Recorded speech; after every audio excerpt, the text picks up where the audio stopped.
People think they're trying to become more powerful, yet without noticing, they're often doing the opposite. They're not building power, they're relocating it. They're taking what should stay inside them, control, leverage, mystery, and handing it to other people. And they do it in the most common way possible. They talk, they explain, they overshare. Machiavelli would say the most dangerous person in your life isn't always the open enemy. Not the one who declares war on you, not the one who loudly hates you. The most dangerous person is often the one who knows too much about you. Because information is not innocent. Information creates position. Information creates advantage. And in the wrong hands, information becomes a handle, something that can be pulled at the exact moment you try to move forward. Most people believe the danger is in what you say, but the real danger is in what you reveal. Because people don't use your words, they use your weak points, they use your timing, they use your patterns, they use your emotional triggers, they use your fears, they use your desire to be understood. Machiavelli doesn't look at human nature through romance or optimism. He looks at it like a strategist, and a strategist knows this: not everyone who listens is listening to understand you. Some are listening to map you. This video won't teach you to distrust everyone. That's not the goal. The goal is sharper and more useful. It will teach you to be selective. Selective about access. Selective about intimacy.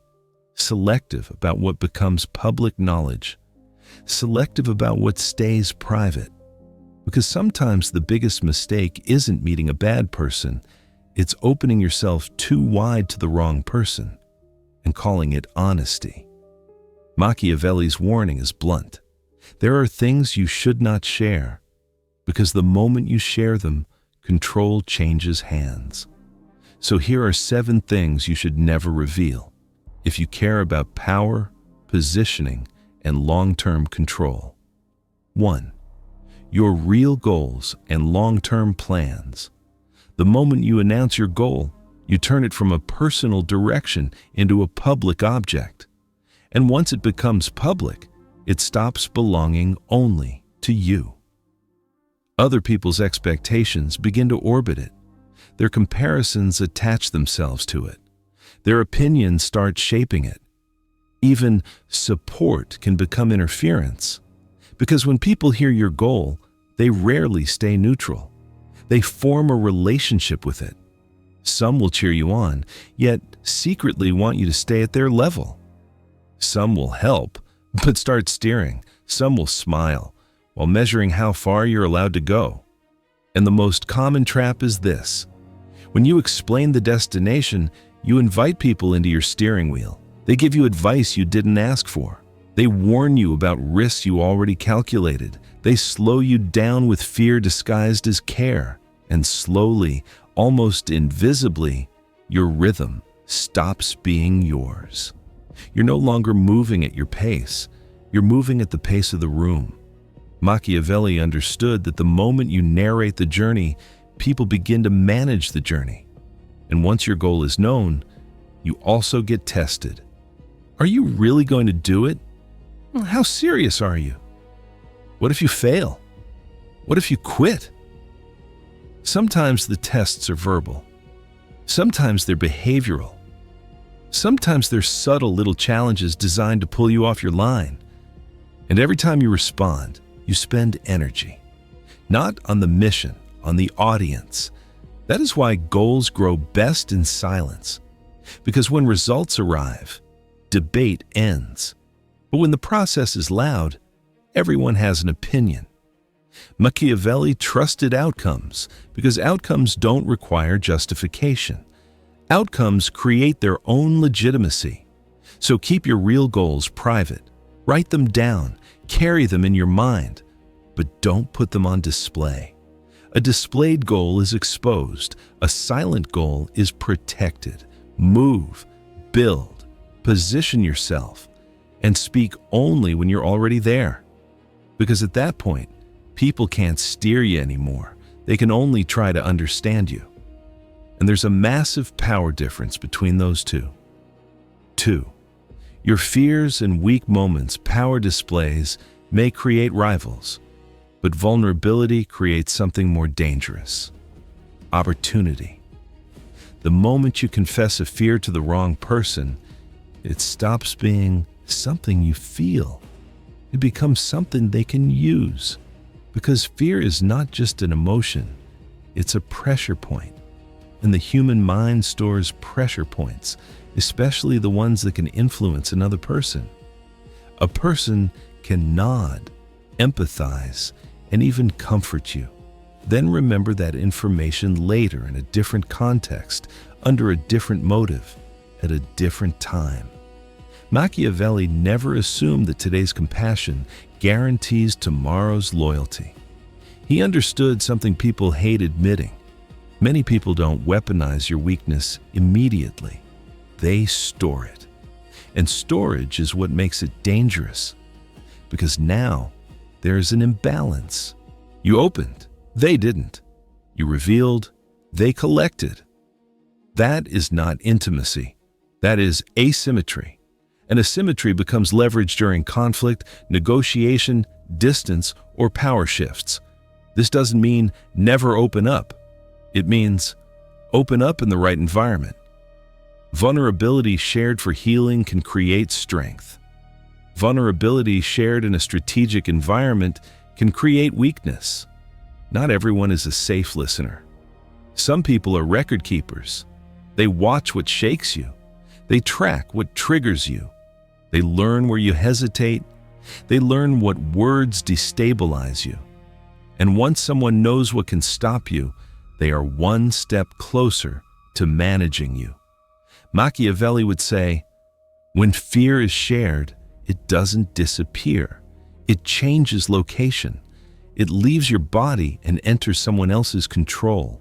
Then it becomes social. It becomes usable. It becomes a button.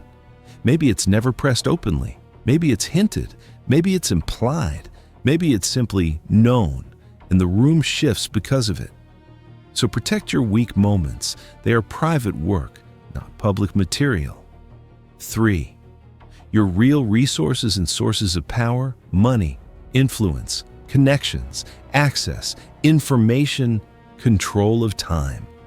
These aren't just assets.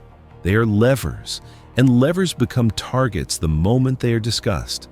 When people know what you have, 3 instincts trigger. They want something from you. They fear you. They test you. All 3 create unnecessary games around you. Machiavelli's principle here is brutal, but accurate. The person who talks about their power puts their power on the market, and once it's on the market, it gets priced. How much do you have? Who do you know? What doors can you open? How far can you go? The moment people start measuring your power, they also start designing ways to pressure it. Measurable power is testable power. Testable power is erodible power. The safest power isn't the power that's loudly displayed. It's the power that is quietly sensed. Let people feel that you have capacity, but don't let them calculate the limits of that capacity. Because uncertainty is a clean deterrent. People push what they can measure. They approach cautiously what they can't. And there's another danger. If people know your resources, they will try to bind those resources to their agenda. Sometimes they do it through friendship. Sometimes through partnership. Sometimes through guilt. Sometimes through opportunity. But the result is the same. Your power stops serving your strategy and starts serving someone else's scenario. That's why selective silence protects your leverage. 4. Your past mistakes and shameful chapters. The past can be a teacher in the right hands, but in the wrong hands, it becomes a chain. Many people tell their past because it feels like relief. They think, I'm being real. They think, I'm being honest. They think, I'm letting go. But Machiavelli would say, You're often handing someone a handle, and a handle doesn't have to be used today to be dangerous. It only needs to exist. Because in a future conflict, a future negotiation, a future competition, one hint, one reminder, one subtle reference, and suddenly you're defending yourself. Shame has a special power, not because it's true, but because it forces reaction. When shame is touched, your body responds, your voice changes, your expression shifts, your words tighten, you start explaining. An explanation is a loss of position. Because the moment you're defending, you're no longer leading. Machiavelli would say, the ability to control which story gets told about you is power. If you hand your past to others, you hand them the story. And once your story is in someone else's mouth, it will not stay pure. It will be edited, it will be framed, it will be used. And people often keep you locked in the version of you they first understood. Even if you change, even if you grow, because your growth disrupts their mental balance. So the strategy isn't denial, and it isn't exhibition, it's controlled ownership. There can be a version of your past that is appropriate for public knowledge, but the details, the parts with leverage potential, should remain private. Power lives in the spaces you don't fill. 5. Who you trust and who you dislike. This is what Machiavelli would call an emotional map. And when you share a map, other people start drawing your route. The moment you say, I trust that person, you reveal two things. You reveal value, and you reveal a pressure point. Because in power dynamics, trust is not only a virtue, trust is a doorway. And people who want to reach you indirectly will often walk through your doorways. They'll approach the person you trust. They'll influence them. They'll charm them. They'll use them as access. Now, your relationship becomes a tool in someone else's hands, and dislike is even more dangerous. The moment you declare, I don't like that person, you lose neutrality. You become predictable. You become positioned. You become easier to corner. Because now people can force you into consistency. They'll expect you to stay harsh. They'll expect you to stay distant. They'll watch your reaction to that person, and sometimes they'll bring that person closer just to study you, not to hurt you, to read you, to measure your emotional threshold. Machiavelli's safest interpersonal position is ambiguity. Not confusion, controlled ambiguity. People should not clearly know who you're closest to, who you're against, who you'd fight for, who you'd abandon. Because clarity gives others a fixed handle. Ambiguity makes them cautious, and cautious people move slower, make fewer mistakes, and push you less aggressively. 6. Your next moves and strategic intentions. The cleanest form of power is unpredictability. When people know what you will do, they can prepare. And preparation is how you get weakened before you even act. If someone knows your next move, they build defenses ahead of time. They close doors, they set traps, they limit options, they slow you down. And when you share strategy, you create a double trap. If you don't do it, you look inconsistent. If you do it, you look predictable. Either way, your freedom shrinks. There's also a psychological trap most people miss. Talking about the plan gives the mind a false sense of completion. You feel satisfied, like you already moved, and that satisfaction quietly reduces execution power. Real moves mature in silence, because silence creates tension, and tension is energy. When results appear without warning, people experience shock, and shock is advantage, because in the moment of surprise, the world pauses. That pause is where power is installed. Machiavelli would say, don't talk about the future, build it. Construction is silent. Noise comes later. 7. Your boundaries and what you won't tolerate. Most people think explaining boundaries protects them. But Machiavelli would say the opposite. Announced boundaries invite testing. The moment you say, "This is my line," people start measuring how elastic that line is. They push, they probe, they test.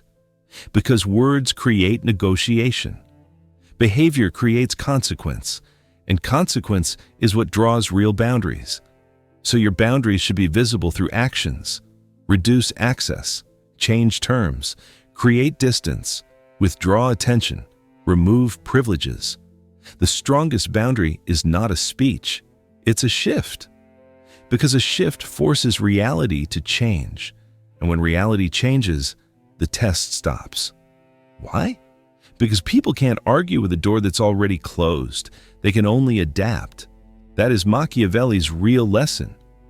Power is not proving. Power is controlling access. Power is knowing what to reveal, when to reveal it, and to whom. Sharing everything is not honesty. Sometimes it's poor control. Strong people aren't secretive in a childish way. They are selective. They understand that every detail you give away can become a lever someone else pulls later. When you decide what others know about you, you design the game. And when control stays with you, power stays with you. Let them sense you. Let them wonder. Let them underestimate you if they want. But don't hand them the map. Don't hand them the handles. Don't hand them the buttons. Because in Machiavelli's world, the people who survive aren't the ones who tell everything. They're the ones who know exactly what to keep.